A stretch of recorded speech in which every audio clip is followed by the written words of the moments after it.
Assalamualaikum warahmatullahi wabarakatuh. Selamat pagi Bapak Ibu Guru semuanya. Salam sejahtera bagi kita semuanya. Pada kesempatan pagi hari ini saya akan menyampaikan aksi nyata yaitu mengenai topik mengapa kurikulum perlu diubah.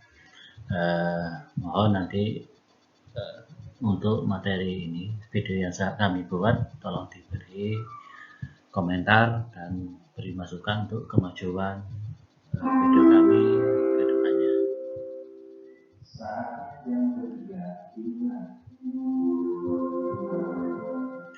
Ya, ini adalah aksi nyata kami dengan topik kurikulum merdeka. Perkenalkan, nama saya Muhammad Ali. Tempat kerja saya dari SMP Negeri 2 Gedangan, Kabupaten Malang. Modul 1 yaitu mengenai kurikulum, yaitu pengertian dari kurikulum. Jadi pengertian dari kurikulum. Jadi kurikulum ini merupakan keseluruhan dari pengalaman belajar murid atau merupakan titik awal dan titik akhir pengalaman belajar murid, dan merupakan jantungnya pendidikan di satuan pendidikan, dan merupakan pedoman penyelenggaraan kegiatan pembelajaran untuk mencapai tujuan pendidikan tertentu. Komponen kurikulum itu meliputi yang pertama tujuan, jadi tujuannya apa, kemudian konten atau materi, metode atau cara, evaluasi.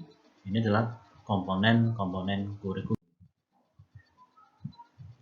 Kemudian peran dan fungsi dari kurikulum. Jadi kurikulum ini merupakan salah satu komponen penting dalam sistem pendidikan nasional. Kemudian kurikulum ini berperan sebagai pedoman dan acuan pendidikan dalam pembelajaran. Fungsi kurikulum bagi Bapak Ibu Guru adalah untuk memandu dalam proses belajar. Next. Kemudian peran dan fungsi kurikulum dapat kita optimalisasi dalam kerangka satu, mewariskan nilai dan budaya masyarakat yang relevan dengan masa kini. Yang kedua, mengembangkan sesuatu yang dibutuhkan saat ini dan masa depan. Kemudian menilai dan memilih sesuatu yang relevan atau kontekstual sebagai kontrol sosial. Ini adalah peran dan fungsi kurikulum yang dapat kita optimalisasi. Mengapa kurikulum perlu diubah? Kurikulum ini merupakan pedoman penyelenggaraan kegiatan pembelajaran untuk mencapai tujuan pendidikan tertentu.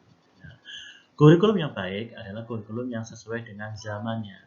Mungkin Bapak Ibu masih ingat pada zaman dulu kita bagaimana belajarnya, ya, pada tahun berapa ya. Kemudian kurikulum bersifat dinamis dan terus dikembangkan atau diadaptasi sesuai konteks dan karakteristik murid demi membangun kompetensi sesuai mereka dan masa depan mereka. Menurut Ki Hajar Dewantara, beliau mengatakan bahwa maksud dari pendidikan adalah menuntun segala kekuatan kodrat yang ada pada anak-anak agar mereka dapat mencapai keselamatan dan kebahagiaan yang setinggi-tingginya baik sebagai manusia maupun anggota masyarakat. Demi menuntun kodrat murid, pendidik, sistem pembelajaran dan kurikulum yang kita selenggarakan juga terus menyesuaikan dengan kebutuhan murid. Sebagai guru, kita harus belajar terus mengikuti dan memahami tren kehidupan murid kita yang tergolong generasi milenial atau generasi Z sekarang. Oleh karena itu, kurikulum perlu berubah demi mengikuti perkembangan zaman. Mengapa kurikulum perlu diadaptasi? Konteks satuan pendidikan yang beragam membuat banyak hal yang tidak mudah diimplementasikan di kelas. Oleh karena itu, kurikulum yang ditetapkan secara nasional perlu diadaptasi di tingkat satuan pendidikan. Kurikulum yang disusun secara nasional harus disesuaikan dengan kondisi satuan pendidikan. Mungkin Bapak Ibu Di manakah sekolah Bapak Ibu guru berada? Mungkin di sekolah seperti ini, di perkotaan, atau seperti ini di pedesaan, atau seperti ini di pegunungan, atau seperti sekolah kami yaitu di dekat pantai Malang Selatan. Ini adalah letak kondisi sekolah Bapak Ibu berada, ya. Karena kondisi letak geografisnya berbeda-beda, maka kurikulum itu harus disesuaikan dengan kondisi geografis.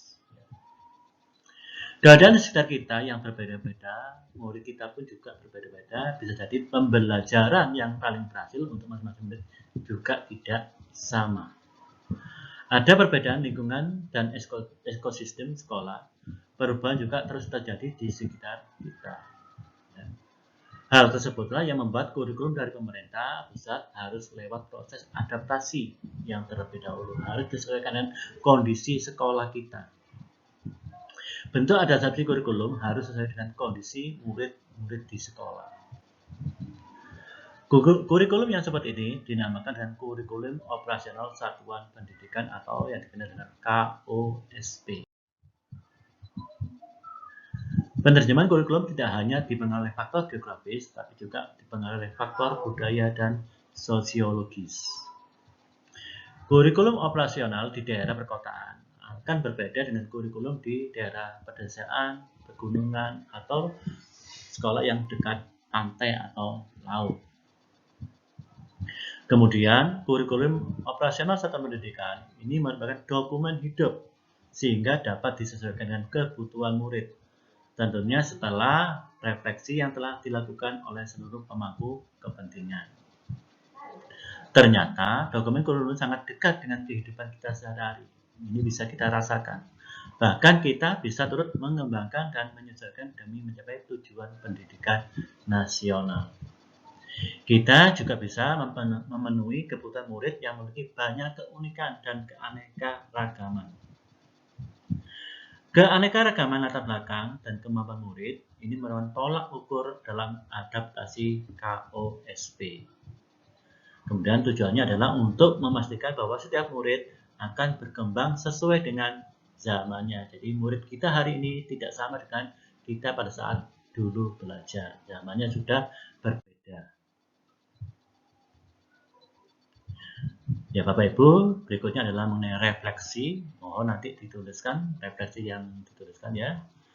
Nah, setelah mempelajari topik, mengapa kurikulum berubah, berikan kesimpulan atau masukan yang bisa Bapak Ibu berikan pada materi ini. Tulis kesimpulan dan masukan ya, yang Bapak Ibu berikan pada link berikut.